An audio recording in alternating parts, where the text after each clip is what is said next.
इस वक्त भारत में है, लेकिन दुनिया में 57 मुसलमान मुल्क हैं, उनपे ना जाकर शेख हसीना ने भारत का रुख क्यों किया कर रही हैं? आखिर क्या खबर आ रही है? क्योंकि इन 57 मुल्कों में ना जाकर भारत ने उन्हें शरण दी है। क्या आप भारत में ही रहेंगी शेख हसीना? आज कि शेख हसीना को आपने जो है शेख हसीना को आपने यहाँ शरण क्यों दे दी है ना पीड़ा? बीजेपी अगर आज वहाँ का बांग्लादेश का सुप्रीम कोर्ट का पूरा के पूरा वकील लोग, वहाँ के लोग बोल रहे हैं कि शेख हसीना जो आपके यहाँ पे है ये हमारी यहाँ की मुजरिम है, आप उनको दे दीजिए। दबाव में आ जाए। इस वक्त भारत की फॉरेन पॉलिसी क्या है शेख हसीना को लेके, ये मोदी को या जयशंकर को आके सामने बोलना चाहिए। 15 साल में उनका जो अहंकार है वो सिर चढ़कर बोल रहा था।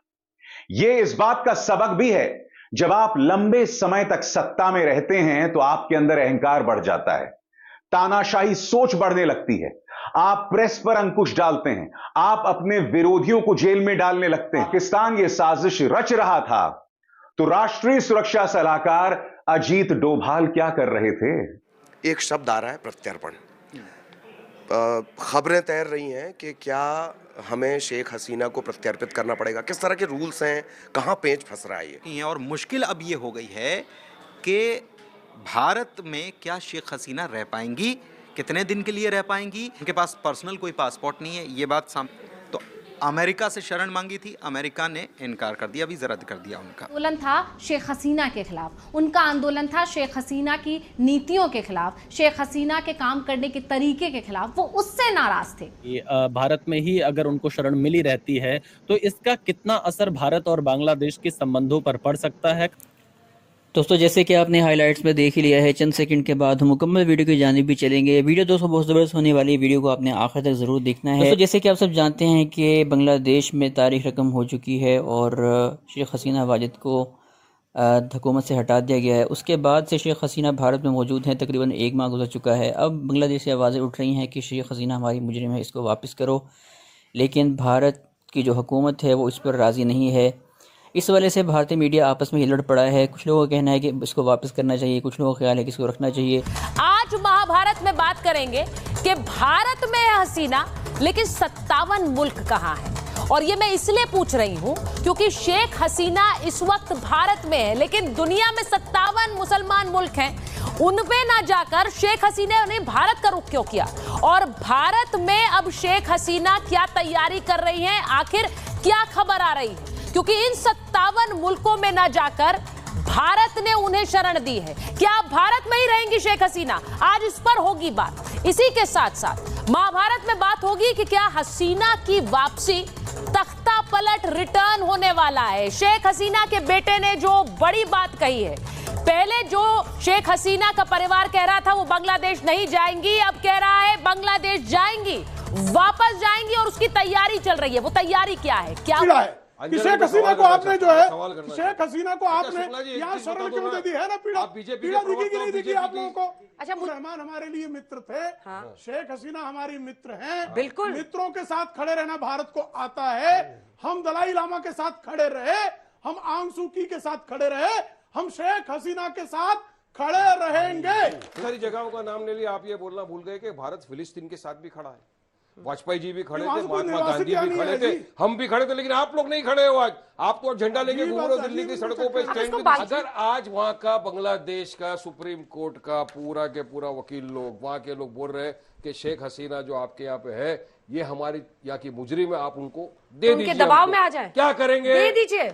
वो लोग बोल रहे हैं, उनके बोलने से क्या होता है? तो भारत की पॉलिसी क्या है? मतलब वो भारत को ब्लैकमेल कर सकते हैं क्या? आप मुझे बताओ, बता दी पॉलिसी। इस वक्त भारत की फॉरेन पॉलिसी क्या है शेख हसीना को लेके, ये मोदी को या जयशंकर को आके सामने बोलना चाहिए। ये प्रवक्ता लोग झूठ बोलते हैं, इनको कुछ मालूम नहीं है क्या है पॉलिसी, इनको पता भी नहीं है। तो हम ऊपर क्वेश्चन है कि बांग्लादेश की जो प्राइम मिनिस्टर थी एक्स, वो आके हमारे भारत देश के अंदर शरणार्थी बन के रह रही है।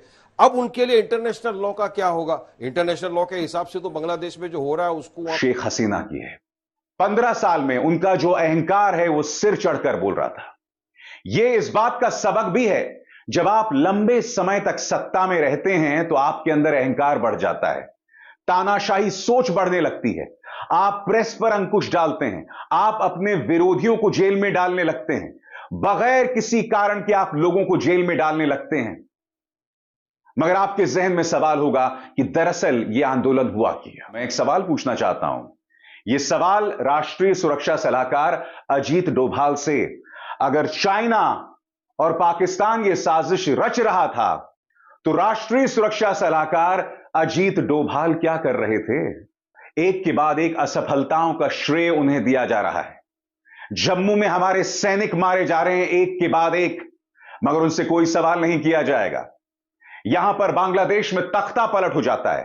टाइम्स ऑफ इंडिया को दिए गए इंटरव्यू में इंटेलिजेंस ऑफिशियल्स यह कह रहे हैं कि वहां का जो छात्र संगठन है, इस्लामिक छात्र शिविर, वो जमाते इस्लामी के बहुत करीब है, पाकिस्तान और चीन से। तो बड़ा प्रश्न ये, भारत सरकार और हमारे इंटेलिजेंस ऑफिशियल्स क्या कर रहे थे?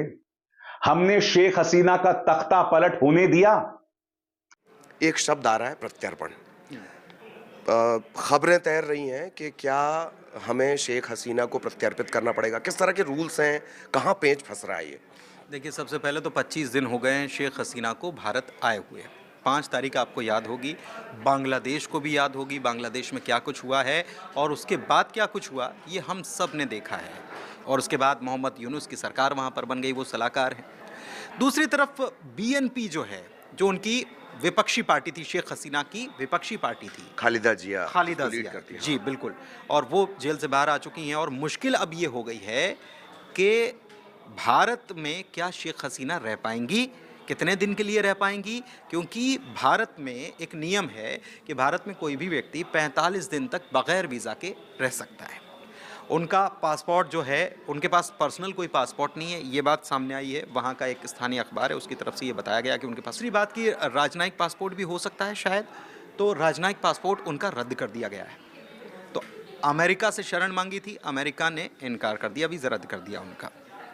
दूसरी तरफ ब्रिटेन भी ना कर चुका है, ये हम सबको मालूम है। जो प्रदर्शन था वो मुजीबुर रहमान के खिलाफ नहीं था, उनका आंदोलन था शेख हसीना के खिलाफ, उनका आंदोलन था शेख हसीना की नीतियों के खिलाफ, शेख हसीना के काम करने के तरीके के खिलाफ। वो उससे नाराज थे, उनको मुजीबुर रहमान से कोई तकलीफ नहीं थी, लेकिन उनके आंदोलन की आड़ में कुछ और जो आंदोलनकारी तत्व हैं जो और शेख हसीना लगभग 1 महीने से भारत में है और बीते महीने 5 तारीख को ही शेख हसीना का तख्ता पलट हुआ था और बांग्लादेश से वो भारत आई हैं और तब से भारत में ही मौजूद हैं। ऐसे में सवाल ये उठ रहे हैं कि आखिरकार शेख हसीना का अगला कदम क्या होगा और भारत के पास मौजूदा समय में शेख हसीना को लेकर क्या विकल्प बचे हुए हैं, क्योंकि बांग्लादेश में अंतरिम सरकार चल रही है। शेख हसीना जो कि पहले लंदन जाने का प्रयास कर रही थी, लेकिन तमाम जो प्रोसेस होता है उसके चलते नहीं जा पाई हैं, फिलहाल भारत में ही रुकी हुई हैं। हमारे साथ एम्बेसडर दीपक बोहरा जुड़ चुके हैं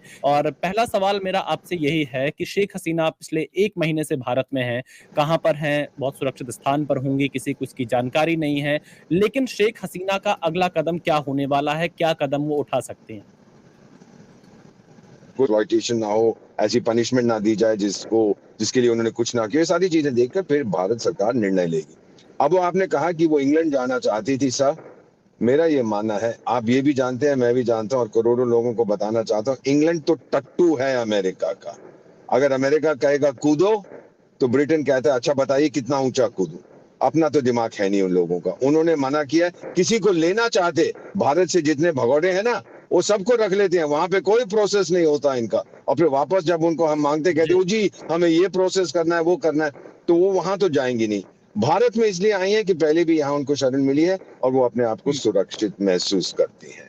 तो मेरा मानना है वो यहाँ रहेंगी जब तक उनको लगता है कि बांग्लादेश के हालात ऐसे हो जाएं कि वो वापस जा सके। भारत इसकी बात करें कि शेख हसीना के पास क्या क्या विकल्प बचे हैं, अगर मैं सबसे पहले आपसे ऑप्शन नंबर 1 पर बातचीत करना चाहूं, कौन सा ऐसा तीसरा देश हो सकता है जो अब शेख हसीना को शरण दे सकता है भारत के अलावा? क्योंकि हमने ये भी देखा था कि सऊदी अरब का नाम सामने आया था, इसके अलावा दुबई में शरण लेने की बात सामने आ रही थी, कुछ यूरोपियन जो देश हैं वहां पर इस तरह की खबरें आ रही थी। तो क्या आपको लगता है अभी भी किसी तीसरे देश में राजनीतिक तौर पर शरण दिलाने का प्रयास भारत की तरफ से या शेख हसीना की तरफ से किया जा रहा है? मेरा जो मानना है कि वो खुद नहीं जाना चाहेंगी।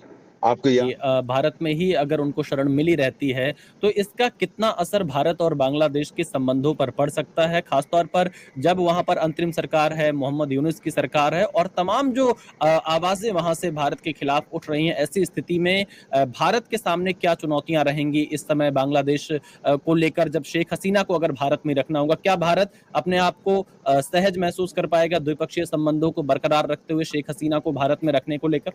भगवान ना करे ऐसा हो, मान लीजिए कि कल शेख हसीना नहीं है तो क्या उसका असर नहीं पड़ेगा कोई? क्या वो लोग शांत हो जाएंगे? मेरा नहीं है मानना है। दोस्तों ये थी आज की हमारी, आई हो तो लाइक शेयर और चैनल को ज़रूर सब्सक्राइब करें। भारतीय मीडिया के रिएक्शन सुनना पसंद करते हैं पाकिस्तान के हवाले से, तो हमारे चैनल उज़ैर क्रिकेट को बेल की घंटी ज़रूर सब्सक्राइब करें। मिलते हैं अगली वीडियो में, तब तक के लिए इजाज़त दें। अल्लाह हाफिज़। जिंदाबाद।